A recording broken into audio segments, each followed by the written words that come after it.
Unahin po natin hiwain yung sibuyas.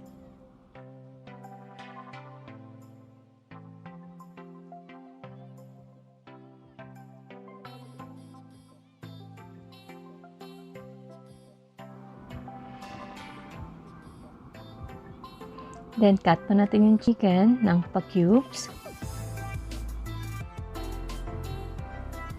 So, next po natin yung liver. Hiwain po natin ito ng maliliit.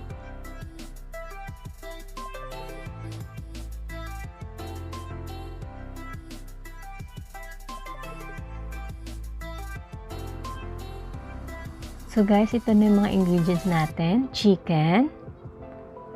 Tapos, white onions po. Tapos, beef liver. Meron tayong toyo. Bay leaves. Vinegar. Cooking sake. Salt and white pepper. Cooking olive oil. And then, chili powder. And then, black pepper. So, ito na po yung ingredients natin. So guys, ito yung gagawin ko. Inimix ko yung cooking sake sa chicken. Pampatanggal po kasi ng smell niyan sa mga meat. Tapos, lalagyan ko po ng salt and white pepper, pati din po yung beef liver. Tapos, paminta. Yan, mga ganyan lang po kadami. Tapos, imimix po natin. Ganyan lang.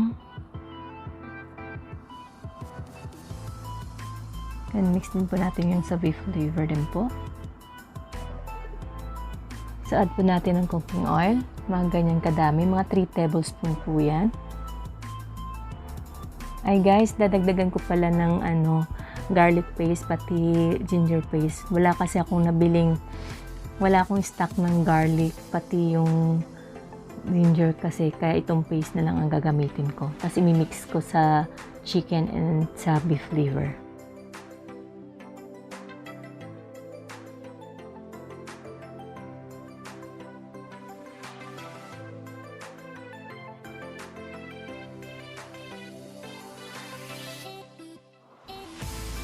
Pag mainit na yung kawali, lagyan na po natin yung chicken.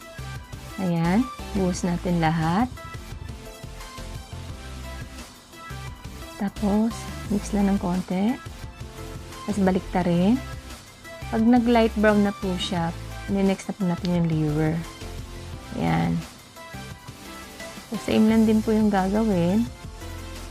Balik ta rin lang po natin pag nag-light brown na rin.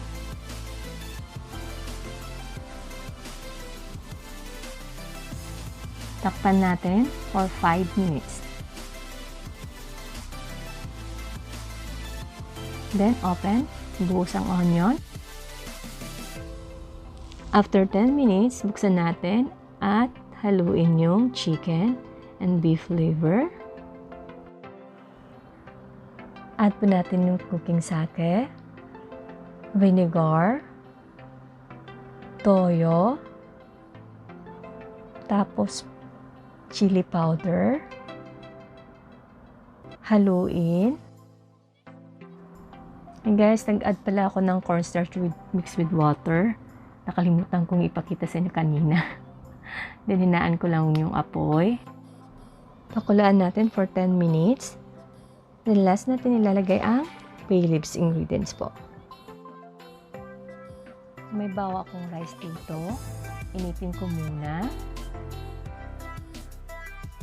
Tcharan! Tapos na!